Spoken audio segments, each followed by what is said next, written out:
All right. Well, thank you everyone for joining us. This is our second webinar we've done, and we learned a little bit from the last one, so we're hoping this one will go smoothly.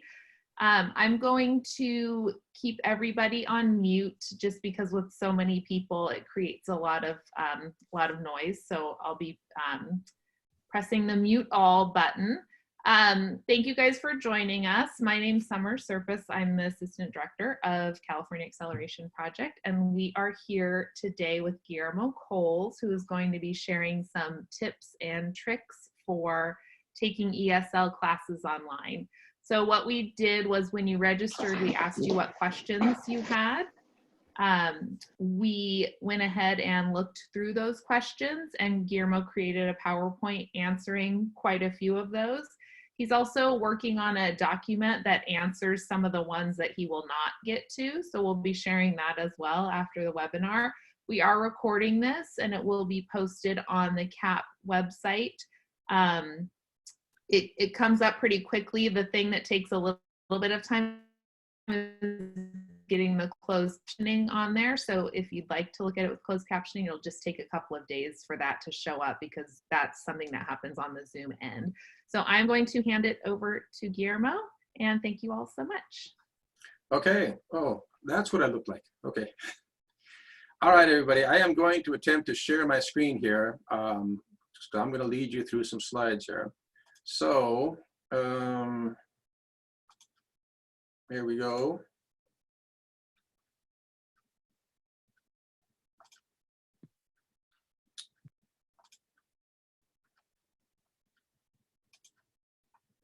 Okay, and let me just move my Brady Bunch view, as someone called it, down to the bottom so we can see this. And hopefully, if I see a wave or two, do you guys see the PowerPoint on the screen at this point? All right, very good. Then I'll go ahead and begin. First of all, I'm going to tell you who I am. My name is Guillermo Colls. I'm the chair of ESL at Cuyamaca College in San Diego. And I basically took up the call when it was said, does anybody have any tips and tricks to doing the ESL online? Since I happened to be speaking with all my teachers at the time who did this. CAP gave the assignment to me. So here we are. Who I am as an ESL teacher, I've been doing this for 25 years now. And I really am one of you. So I'm facing the challenges just as all of you are doing that. And here we go. Here we go with some tricks. This is the first bit of advice that I received from a colleague a while ago. It is number one and only number one, just breathe. We're all in a very, very unusual situation. And I know I'm tending to get, really anxious and with the whole idea of uncertainty, we need to do a get together, sort of a social distancing group hug as we approach this. I don't consider myself an expert, but I do consider myself a quick acting person, and certainly my department is. So what we're about to share is what we did at Cuyamaca to suddenly go from face-to-face classes to online in an ESL setting.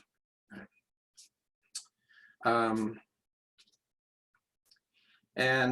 yeah, you'll excuse me, I'm looking down every once in a while, look at my notes. So not a professional presenter here, but in part of this, I want to make sure that you guys get an idea of the attitude that I'm going in this with. We're going in with an attitude of community. And I've just shared that I am one of you. And so I would also like to share with you at this particular point, something that inspired me into doing what I do and how I do it. It was a while ago, and it is a quote that came from one of my colleagues. And if you'll excuse me just at least a couple minutes, I'd like to read this off to you just to kind of keep in mind. Talking about ESL and the job of it and what we all have. She said, "Here in our classroom, I am humbled and inspired every day by each of your efforts to improve your lives and the lives of your families, your efforts to claim your piece of the American dream. I am honored to have a role in your journey. Sometimes when you are working in groups and have forgotten I am even in the room, I watch you and my heart swells with pride and with hope at what's possible. Just look at our spectrum of races, genders, cultures, national origins, religions, languages, sexualities, physical abilities. Here you all are working together and supporting each other while striving to be your personal best. I hope you take this experience and this energy with you to your homes and your communities. I hope you teach it to your friends, your children, and even to your parents. I hope that as you continue your education and grow into the people you wish to become, you will use your increasing empowerment and influence to advocate for real equality. We are shaping the culture here today. We can build communities where people learn from difference rather than fear it. We can create a country that embraces diverse people, not only to build their lives here, but to truly call America home. This is the calling of my career, and I will keep working." And at one point, I had those words memorized. They really drive me to do what I do, and I think it drives most of us to do what we do. So how can we possibly continue to do this when we're forced by COVID-19 to go online? Okay. Question came up from you guys. How long did it take to put your ESL classes online? So here is the basic timeline that it happened to us. On the 16th of March, the campus closure was announced for us. By the 17th, our first few teachers were ready to teach online. They were ready to go. I must mention that in our program, we use Canvas, and we actually have trained the students from the beginning to how to use Canvas. So it wasn't too much of a stretch for them. On 3/18, the Zoom training started. I'm sure you guys are all familiar with it on your campuses. Many campuses are doing the same thing. Several Zoom trainings, sort of the emergency measures kind of thing. By the 19th, half of our teachers were already ready. On the 23rd, the option was given to us by the school of taking either the next week off to prepare to go online. However, 15 of our 20 ESL teachers were ready, and they conducted the online classes that very week. By the 25th, 19 of our 20 teachers reported they were ready to shift to online instructions, and most already were doing it. On the 27th, our last teacher was finally ready. That was me. Could not have done this alone.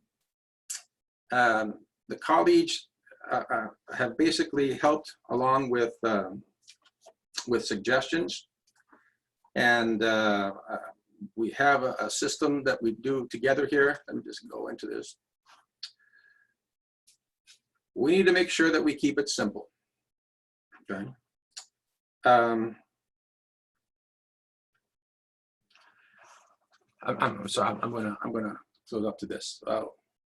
This is why we need to make it simple. So this is more the emotional part of when I got into this and then created this online. Look, we know that their lives have just been disrupted. We know that their lives are about to get more disrupted. Their time and priorities are being rearranged in ways they or us, we can barely understand. But simplicity is required right now. We need to somehow find normalcy, but we need to basically keep it as easy for them as possible. Now, we all know this, we all worry about the students. Let's not forget that we need it to be simple as well, because we're also have lives that have been disrupted.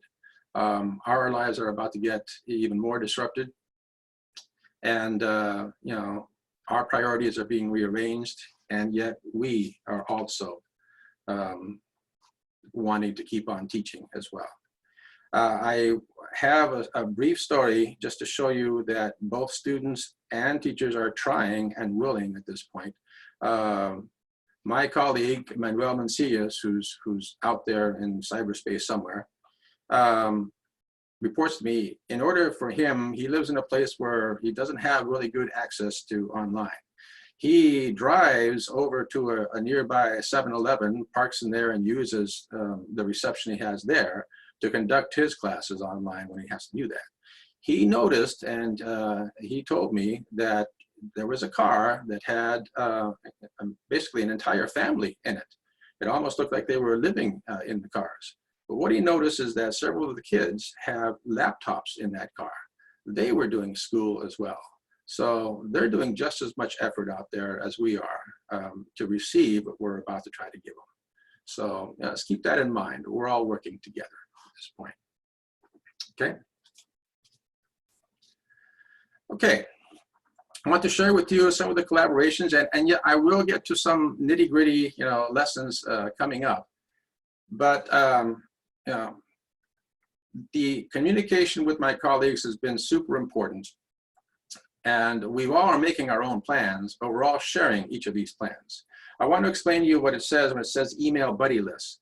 We do this at the beginning of the semester, where all of us teaching the same level course are put on a list, and we share this email and saying anything you have to share, just send this out again, so that we see what everybody's doing to catch up, see if there's any problems and any advice that people can give. We do this every semester, and we get great advice and great help from each other. Now more than ever, we're using this, especially when we're suggesting how to shift our lessons, that we all have a pretty common curriculum, but how do we put this online? So a lot of the tips that are going to come up, a lot of the lessons that you're going to see in this particular presentation have come from the teachers at Cuyamaca College. They're not all from me. Very few are actually from me. They're lessons that they've tried and shared and wish to share with all of you guys as well. Remember, we give our instructors a lot of latitude to what they want to do. What follows is just suggestions that is coming from me, and basically all around everything that we see coming at us when everybody's trying to go online with this. Okay. So what we offer here, remember, you can adopt it, you can adapt it, you can ignore it. It's all basically up to you. Okay. Do not expect perfection, please. Okay. There will be some good results. I think we'll be surprised at what results we do come up with, but it probably will not be perfect. At the bottom of the slide, it has some informal statistics because I have it by word of mouth from my own instructors. And this is approximately what we're hearing right now. When we're shifting to the online instruction, one instructor reported that so far he's only heard back from 50% of his students. 50% have not contacted or had any sort of communication. And this is typical. My own classroom, I've had 20% suddenly, no contact. Now, by contrast, one of my instructors for the lowest level has reported 100% contact, with the individuals involved. The average has come out to be about a 20%, all of a sudden loss of contact. But this is the first days, the beginning days. What we're doing to try to minimize this is emails. The key is emails. We're doing a lot more individual emails than ever before. I certainly am. And the person who had 100% response and is actually joining in Zoom class times has emailed all of her students that I'm aware of. So that's the kind of informal things, but not to expect perfection. Our union president, Jim Mahler, issued the following statement to us, and I think it's important for us to keep in mind. Be kind to yourself and your students. Everyone is stressed, even if they're playing cool. That includes faculty, and that is okay. Prioritize. What do students really need to know for the next few weeks? This is really difficult, and once again, it means that the quality of teaching and learning will suffer. But these are not normal circumstances. So prioritizing.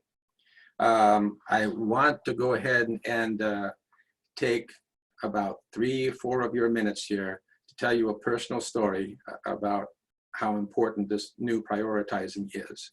So it's a personal story, take or leave it. I apply it to what's going on now because of what has happened. So this is actually what happened to me last year. I was driving to work. I live very close to work, and taking a street that I always take on the corner. But on this particular day, there were a lot of worries and a lot of things on my mind that really, really seemed to me like a bit of a crisis. I did not like what was going on, and I do not do this, and I do not mean to get religious on anybody here, but in the car, I just finally went out and said, God, please deliver me from this. And it was that kind of emotional thing that I was going through.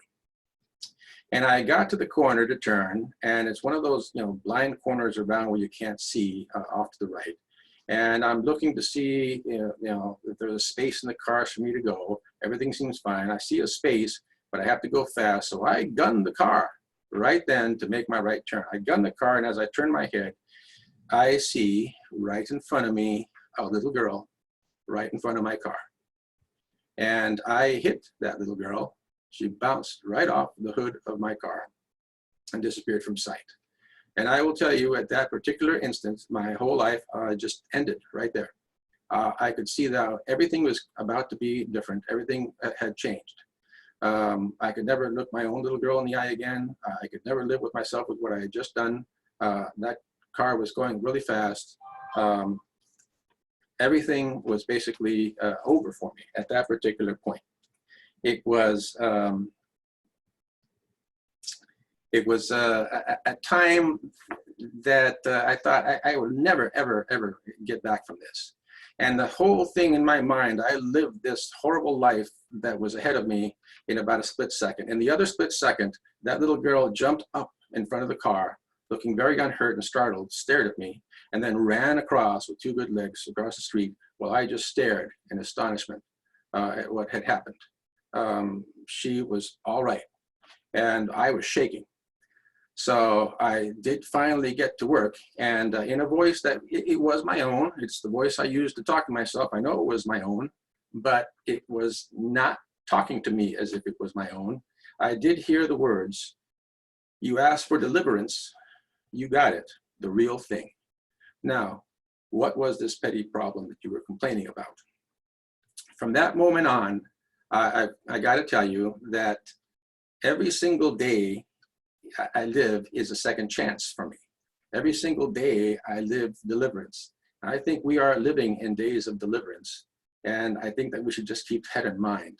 Every single day is a chance to do something better and a chance to be forgiven for anything that you're doing that's not better. So wanted to share that with you before we go and actually get to the meat of all these things.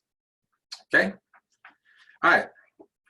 Audience question. How can we best serve low-level ESL students with the very limited tech skills and equipment? This was the most asked questions from all of you. This was the questions that we asked.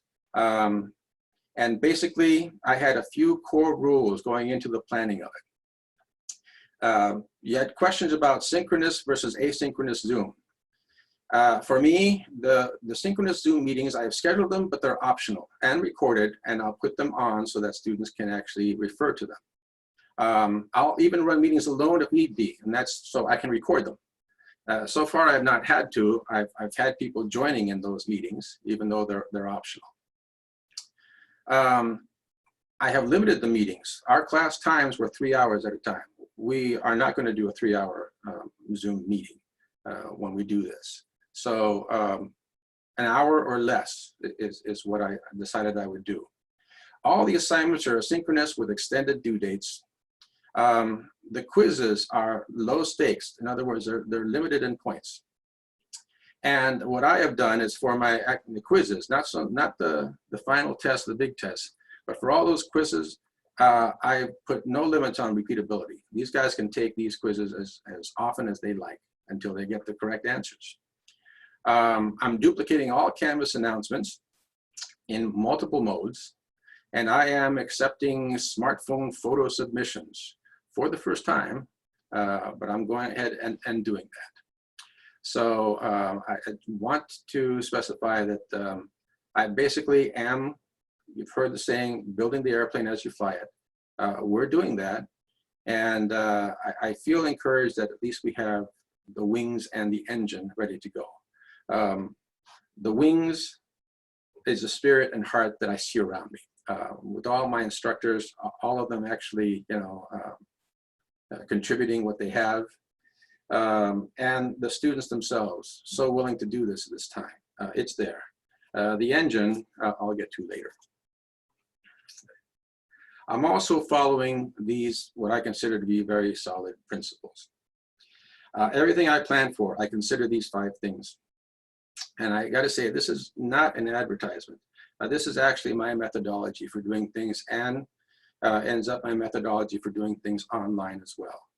Everything else is going to refer back to these principles. The backwards design, the relevant thinking-oriented curriculum, the low-stakes collaborative practice, intentional support for students' effective needs, and the just-in-time attention to language development.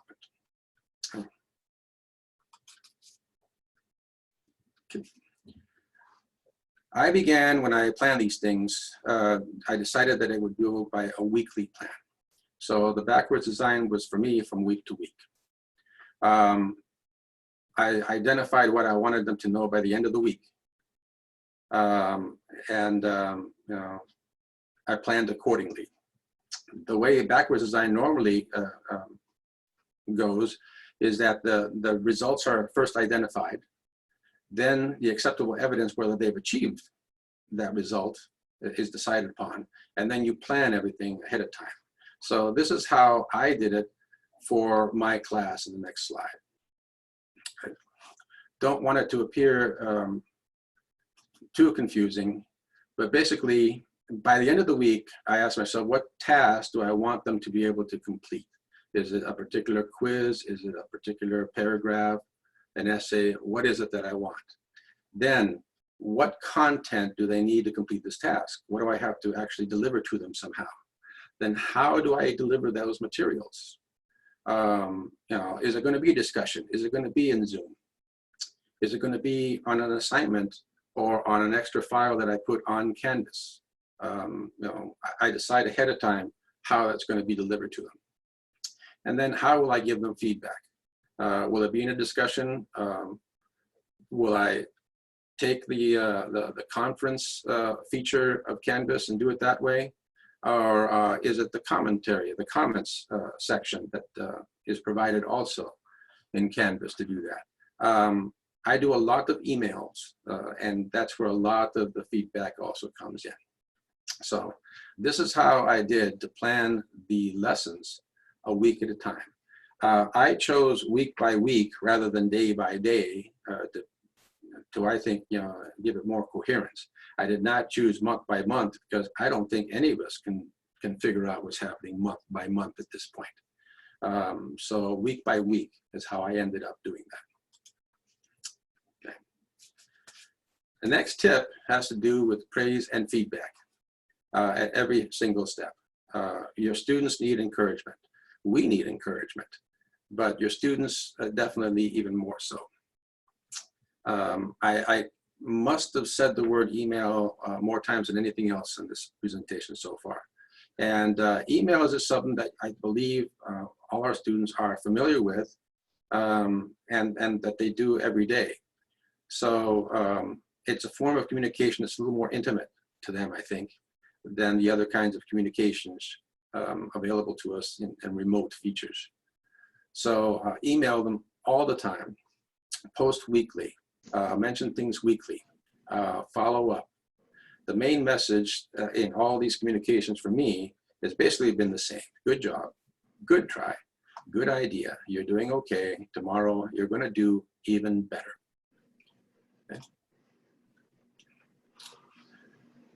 Okay, the online alternatives. How can I increase the chance that my students will write a paragraph independently without anyone, such as a family member, writing the paragraph for them? This question was also asked multiple ways, multiple times by you guys, and it basically has to do with the idea that how can I make sure right now that my students aren't cheating? Notice that this particular slide has 2 audience questions in it. The one in the red is also a question from the audience. How can I assign time writings online to students who don't type? Okay. So what follows is a lesson that was created to try to address both of these issues. Okay. On the top, you see the email that would go out to my students. We were going to have an in-class essay for your second exam, but since class is online, this will be a home-timed essay instead. You may take this exam anytime within the next couple of days. Please note you will need 2.5-hour blocks of time to do this exam. So I'll try to explain this lesson. This lesson, of course, will be available to see. But let me explain the gist of this, what was behind the idea. The idea is you could have them go in synchronous and do a Zoom session where you're just watching everybody as they take an exam. That seemed a little too big brother type to me.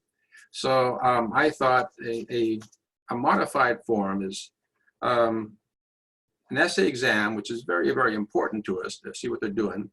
Make it timed and use the timing feature that is already accessible on Canvas for you. So the idea was this: use the quiz timed feature on Canvas. And when they go to this quiz feature and they click start, that's when the timing begins. The first page, instead of being a question, is actually the prompt for the exam. And the prompt and the questions are right there. The answers are pretty much like either okay or, you know, that's fine, I'm doing it. And then the instructions are, they don't press the submit button to end this at any particular time. They let the timer do its work. The timer will shut things off. It'll come to me and it'll tell me at what point they actually submitted or the time that they had there. Okay, they are working. There's 2 possible ways. With my students, the lower levels, they're going to write their answer longhand for the 2 hours that they have. And after they finish that 2 hours, they can take a picture of their work on a smartphone. Now, I've actually done this. They have actually taken their pictures on the smartphone and sent it to me email. In the email, there is a timestamp. I check that timestamp with the timestamp I have from the quiz that they just had. And that's how I know that they have the timing correct. They had so much time. Now, if the question comes in, it says, how do you know that they did it and not somebody else did it for them? At this point, we're under circumstances where we really do have to give benefit of the doubt as much as possible to the students. This is what it looks like on the Canvas page. There's 2 parts. There's the quizzes, which just start the timing. I do have to put something down there for the actual assignment so that it opens up a spot to grade on the Canvas page. That's where the points are. But they don't submit anything to that unless you're making it so that they're actually composing. I decided not to do that. They're all actually writing it out longhand. But this allows you to take what they're actually emailing you, and you can score it, you can grade it, and there's a place for them to grade. The only place they actually go to would be for one of the so-called quizzes. You wouldn't call it quiz, of course. You'd say basically, you know, the essay test or the essay test timer. And that's basically what the idea I had for that. By the way, if there are chats coming at me as I give the presentation, it will not allow me to do chats. So Summer will break in with any questions that I'm maybe not seeing. And I'll be able to answer that way. Okay. So that was the idea behind the timed essay writing. Another audience question. Other than the whiteboard feature on Zoom, what strategies or apps can you use to best simulate or facilitate annotation activities online? Okay, well, fortunately for us, we have a lot of features that we were already applying that has to do with the reading. The whole idea that we have, the relevant or thinking-oriented curriculum, meant reading for us, meant reading a good, challenging text. And the following is a couple of the things that we have them do. They were already doing this online, and now they're continuing it online, but it's fairly easy to adapt. So we have the summary and annotation logs. We call them the S&A logs. So basically, they're assigned pages, and they're assigned these logs. I'll show you what they look like in a second. And they fill them out and return them. It is basically, in place of a quiz, they're summarizing the readings as they go along.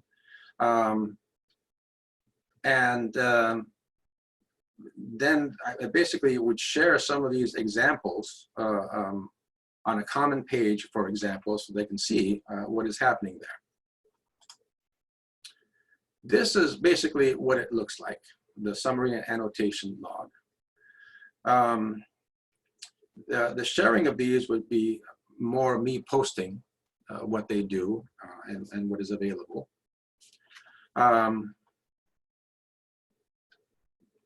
Sorry, I need to move you guys now up here so I can see this here. Okay. The embedded thing, by the way, at the end of this, we have 3 actual sample Canvas containers that have been put on the Canvas Commons. That's available for you to look up. Downloading a Canvas Common just means you have to have a container that you can do this, maybe an old container where nothing is in there. And from there, you can download any of these containers, and it has all of these features in there. So a lot of the lessons, a lot of the lesson plans are there. All the things are in there, and that'll be available at the very end of this. Okay, that is our summary and annotation log. Looking to see only Manuel has commented so far to me, which is fine. Okay, the other thing we have is a vocabulary worksheet. Vocabulary worksheets are done in the same way as the summary and annotation logs. It's basically, there's a form embedded in the assignment. They download the form, they fill out the forms themselves, and then they submit it back. Those vocabulary worksheets are always timed when it's done the same time as the reading assignments. And you know, the readings, again, that we're doing are not easy readings. They're quite difficult. Right now, we're doing The Power of Habit in our advanced class. So that's the kind of readings that they're doing. And they're doing the vocabulary and summary and annotation logs at the same time. Now that we've gone online, for my class, the actual vocabulary and summary and annotation logs have actually increased in number. They weren't as many as they are now, but now every week, basically, they can expect to have one. So since it's still early days, we'll see how that goes, but it seemed to make the most sense to do that. How to do group work effectively online. Okay. This was the thing that I struggled with. It was the thing going into it. And online, first of all, just cannot replace the dynamics of face-to-face. The heart of our program is in that principle of the low-stakes collaborative practice. The exercises that we do in class is what breaks down the reading to something meaningful for them. It is also what prepares them to actually give their own opinions, either orally or written, in our case. So how can we do this possibly online? So here's the following example, a modified lesson plan to go online. This comes from one of our professors, Susan Kaufman. And the materials being used here, the discussion feature on Canvas and an examples module on Canvas. So the teacher set up a discussion on Canvas and has the system group the discussion into 3 people per group. I have done the grouping feature on discussion before. It is pretty easy to do. So everybody is in 3 groups.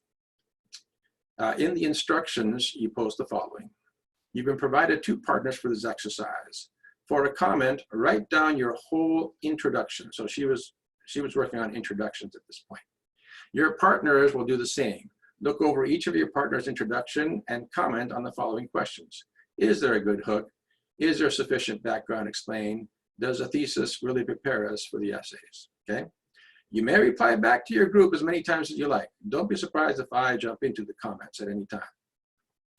So copy and paste the best replies into an examples modules. When this was done, I believe Susan said that she got a lot of people talking with each other. They actually put their samples up there and criticized their particular samples, went back and forth, and she was quite pleased with this. I would like to point out that it doesn't have to be, just simply introductions that you're working on. You can do this with just about anything using the grouping feature in the discussions. And so you can have discussions in this particular way. So that is one way that it can be done. And hopefully I'm running it through so that there'll be enough time and you can ask more specific questions and I might be able to answer. Okay. Another one, how do you teach grammar online? And this also bleeds into the, how do you do the actual exercises in class, but online at this point. So we have grammar courses that do not rely on textbooks at Cuyamaca. All our lesson plans are originally created and they're available to anybody who asks. But the grammar has always been a just-in-time sort of exercise for us. When it actually comes up, that's when we tackle it. Well, we do have exercises that come up, and I believe the following will be an exercise, online one, how we handle a grammar one. Okay. Okay, the following exercise, and let me just move you guys again. There you go. This is just put online. So for modals. Okay, so this is the original exercise that was done in class. There was this particular table was put on the board. Students came up with sample sentences. They came to the board and put them all over the board, the sample sentences. Then we set up a speed dating exercise where they paired up, students paired up. One of them would be moving when the time was called. One of them stayed in place. And they had to use the modal correctly in a sentence, and the partners came back with another. Okay? Everyone used the modals. They wrote the sentences for one of the columns displayed, and the entire board was filled with their examples. This worked really well in the classroom, but now we don't have the classroom. What were we going to do? Okay, this is how we rewrote it. Through the Canvas discussion again, and a Canvas announcement. We set up a new discussion on Canvas. We had the system group the discussion into 3 people per group, so I followed the same model. We inserted the following table as a file, and that's the same as the previous slide, the same table of modals. We opened the discussion to the whole group and had each student write a sample sentence that uses the different modals in their particular category. So in this discussion, all of the replies were sentences using modals, back and forth and back and forth. An example was, I might want to cook dinner tonight, and that is from the possibility category. The next student could have brought, I can survive the coronavirus as an ability to do. Once all the categories are filled, the students repeated. It was a pretty extensive discussion, but the discussion was closed after a particular time. Now, our version of the speed dating was another discussion, and all the students were put in pair groupings and had every partner choose a modal.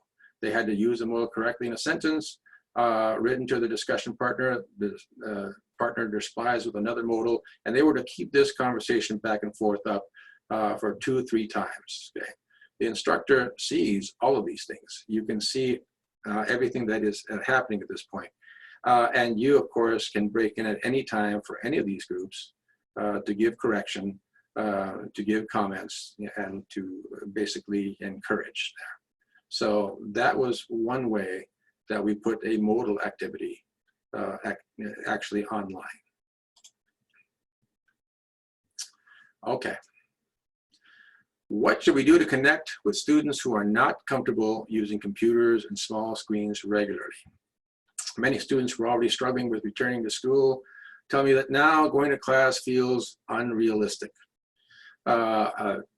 Understandable, completely.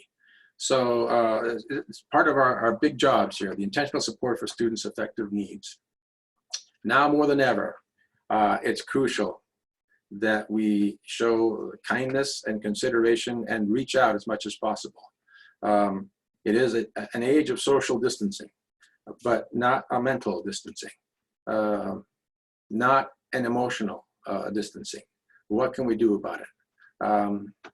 I'm going to one of my teachers at this point. Okay.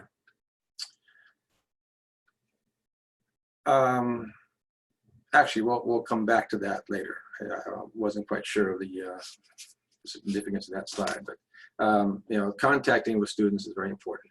I'm jumping to another question here. Is there any creative ideas for listening and speaking practice online? That was also very often asked here. So we have one example of something that has been tried. This one using the smartphone,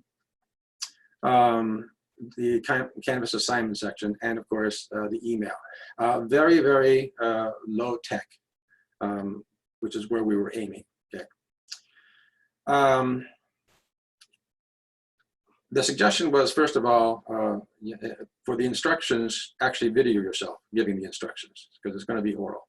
So video yourself, you can use your own smartphone for it, and then paste it, put it in your Canvas assignment. Okay, make the assignment allow 2 attempts. Ask a question that the students will have to answer in their own 5-minute talk. Okay, have the students use their own smartphones to video themselves giving this talk. The students submit their videos as attachments. You have all the attachments. You review and post the initial grade along with written comments in the comments section. And then a suggestion is allow students a week to resubmit another video. You can also, with their permission, I would think, post examples of some of their videos online in an example section of Canvas so they can see what's going on. So you're using their videos, you're using their faces basically. You're using your own as a model, and you're giving them at least 2 attempts to improve that. So that is one way to actually use the very limited actual technology to do oral actual speaking assignments.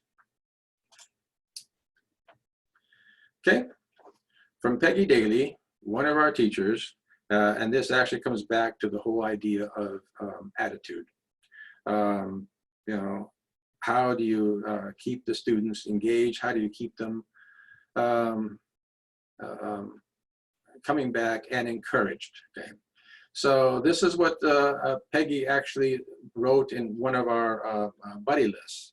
Remember, the buddy list is something that we share all the time amongst the teachers doing particular levels, so that we each see what each of them does.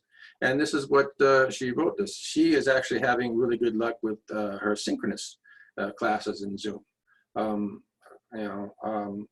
So it says she opens a chat, starts with the initial post of good morning. It's great to see you all. And one morning I typed in chat, it's a wonderful day in the Zoom neighborhood. And she got several, ha-has and emojis that way, okay? She is extremely flexible with due dates, which I think is a good principle for us all to follow. And she has a chance, everybody has a chance to share little lighter moments. She had a class on Zoom and the child thought he was also in school, wrote his ABCs on the whiteboard that she uses. And how to utilize whiteboard is a question that we try to answer in the supplemental things here. So, so we had, I think, was it a third grader actually come into the class and do this. So Peggy keeps it very light. Peggy is also one that has a lot of engagement. She's not lost very many people from her class so far. So it really is all the tips. This was put in last seconds. I don't know if you guys have seen this before, but if Dr. Seuss were alive today, I think this is what he would say, right? I will teach you in a room. I will teach you now in Zoom. I will teach you in your house. I will teach you with a mouse. I will teach you here and there. I will teach you because I care. So just do your very best and do not worry about the rest. Okay? So there you go. That's us. Okay. So again, moving down. One of the other last questions. What actually ends up working better or best for ESL in an online setting? What is best face-to-face? Okay. There weren't that many questions I could answer in this limited time.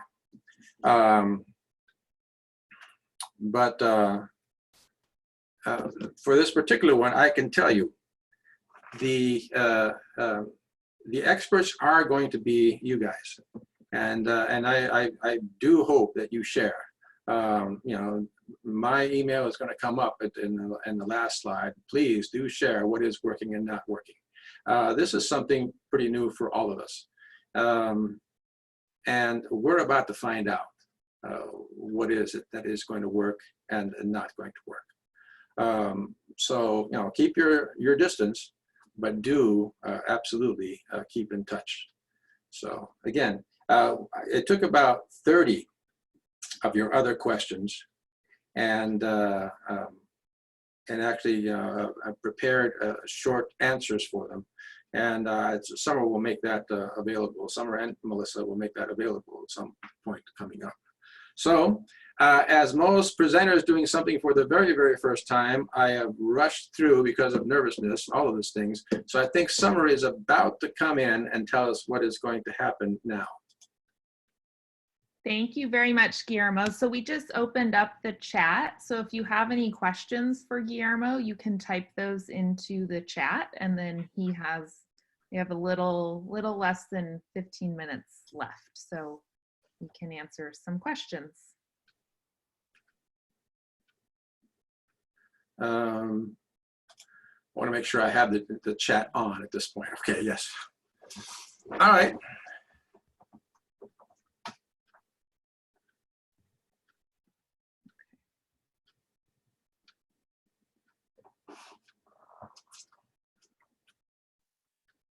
Okay, there's some sharing going on already. It's great. Is anyone else using reminds? So I think that's a question for everybody. You can type the answer right in there.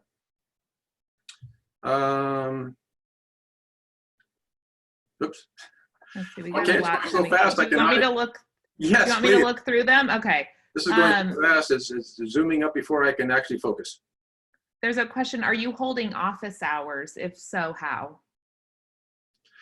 We have the option at Cuyamaca of holding office hours. We can do it in the conference section of Canvas. We could do it Zoom, but for me, there's a lot of latitude in this. I have opened up my email to them and says, you know, I want you to email me, and we can set up a chat, you know, an actual face-to-face chat. I also tell them my phone number so that we can have a face-to-face chat, which is you're available to do on your phone. So there's a lot of latitude at Cuyamaca right now as to how these office hours are kept. But basically, it's make yourself open for the students to contact as much as you can. And the administration is respecting your efforts. Check. There's a question, and there's a lot of questions about sharing the materials, which I will talk about at the end. Okay. And a lot of people sharing good tips. There is a Yes. question about if you're using breakout rooms in Zoom for any of the group discussions, or are you doing it all on Canvas? I believe that a few, let's see, three or four teachers, and they're out there with you right now, are using breakout groups. I have not used breakout groups. And I actually tried to focus this particular presentation on the lowest tech possible. So I did not, answer anything about breakout, but they are using it and they're using it effectively. What I can do, and those of you that are teaching with me at Cuyamaca, let me know if this is okay or not with you. But I plan to refer any other such questions to you by giving them your email to do that, because you are more the experts on there. So David, if you're out there, I hope you say yes, because I've already planned to do that. And also Peggy and Susan and Stephanie and the rest of you as well. I've already done my bit. There was a question about the time. So you had mentioned not doing a Zoom class for a long time. I'm trying to find the question again. I just lost it. Oh, here we go. To an hour or less. Yeah, so you mentioned it should be no longer than 1.5 hours. My usual face-to-face class is 4 hours, but do you think an appropriate Zoom replacement class should be about half that time? So I am actually following the advice that I have read again and again on other tips for online things coming from more savvy people. And they were all pretty much telling me that your meetings on Zoom, your face-to-face, should be limited to an hour. That if it goes anything more than an hour, you're going to lose a whole lot of concentration. And if you're talking about a semester's worth of these things, you're going to basically deliver a lot less material than you think. So I accepted that. It made sense to me. So my recommendation is no more than an hour. I do less than an hour. The most I've gone has been 50 minutes, and I thought that was too long. So yes, I'd say less than an hour. The tip actually comes from other people. Okay, another one says, can you explain more about team projects? I know Google Slides is an option, but I am not sure how to organize students to work together. So I am not an expert on Google Slides. I do have an expert or two at Cuyamaca on Google Slides. And if David is out there, I'll let him type in contact information for that. I know that there's a lot possible in there. And I don't know if Melissa uses Google Slides or not. But I really can't answer that one because I have avoided it just because I'm so busy with everything else. I bet that there is a good way to do it, and I bet we can find an answer for you if you can't find it yourself. So we can promise to look into that. Another question is, what are resources, activities, and texts to use with groups of students, some of whom barely speak any English? So when you say, oh, by the way, David has actually put in his email address there in the comments, so he's saying, okay, he can be a resource. He's one of our tech gurus. When you say can hardly or barely speak any English, that's the key question, how much can they actually do? So my approach to that would be, how much can they understand an email, yes or no?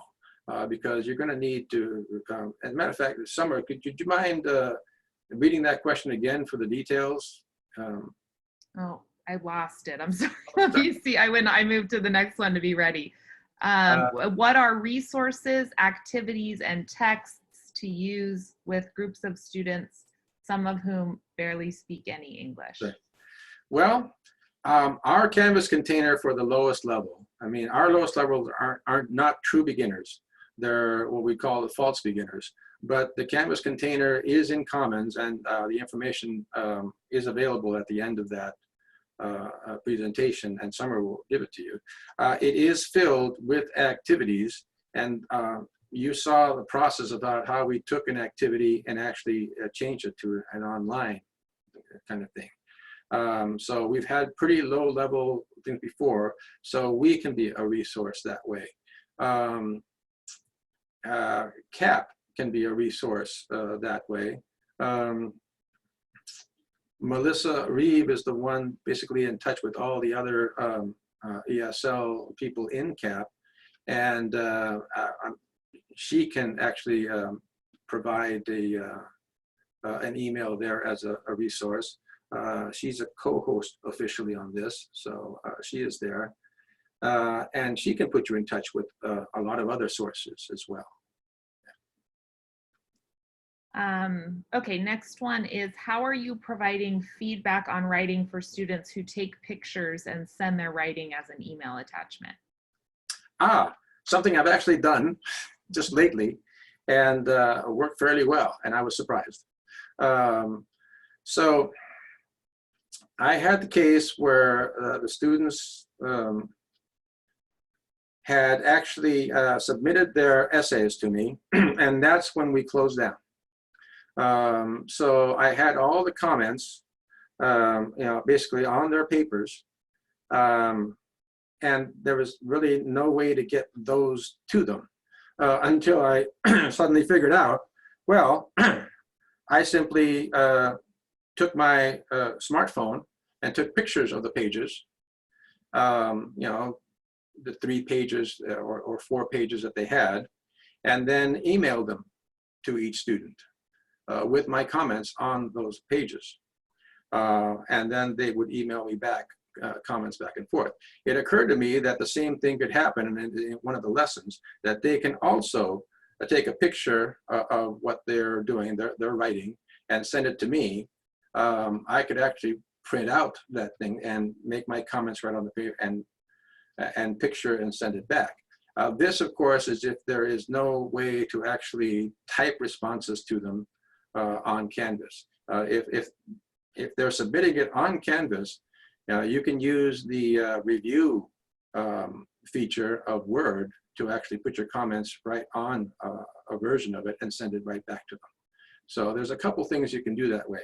I did the extremely low-tech picture exchange things, and they seemed quite grateful, and they actually submitted revisions based on those comments. So that worked out. Okay, maybe one more. How many high stakes assignments / tests do you plan to have going forward, separate from your low stakes assignments and quizzes? What is reasonable? I teach intermediate high listening and speaking. For me, I plan 1 more high stakes. Now, the timing of all of this happened that the 1 high stakes already had occurred. I am planning 1 more. A lot of my teachers, in the original calendars that we had, have 2 more planned, and they were right in the middle of 1. And it's possible to do 2 more. For me, with the idea of what the students are facing right now and how I can consolidate things, I'm only planning for 1 more high stakes, basically essay exam. Now I say 1, but for us, it's 1 that is turned in online, and then 1 that is a timed one, that particular timed one, that's right around the same time, just so we can see what they can do under that time thing. So, but it's really 1 more time that I'm planning. Some of my teachers are planning for 2. So, we all have the latitude of doing what we think. So we'll know after the semester's over what worked and what didn't. That's what I have. All right. Any last minute things to add, Guillermo? Just thank you very much. This was, I have never, ever been nervous in front of any sort of audience ever before. I am a ham at heart, but this one seemed a little different to me. I hope I didn't disappoint too badly, and we'll try to answer more of those questions in the things to come. but it really was a privilege to talk to you guys here on behalf of ESL and on behalf, limited a little bit, of CAP. So, so thank you. All right. Well, thank you guys so much for being here with us. Like I said, we recorded this, so it will be up on the CAP website in the publications tab. Shortly, we will probably be able to get it up tonight or by tomorrow at the latest. And then the closed captioning should come online within the next couple of days. I will also be sending a survey just for your feedback. You know, we're kind of trying to figure out what people need and how CAP can best support everybody moving forward. So we would appreciate if you took the time to do the survey and give us some feedback. And I hope you are all well, and I appreciate you being here. And thank you all so much. And thank you especially to Guillermo for your time and sharing all of this great information with us. We appreciate it. Well, thank you. Thank you very much. All right. Bye-bye.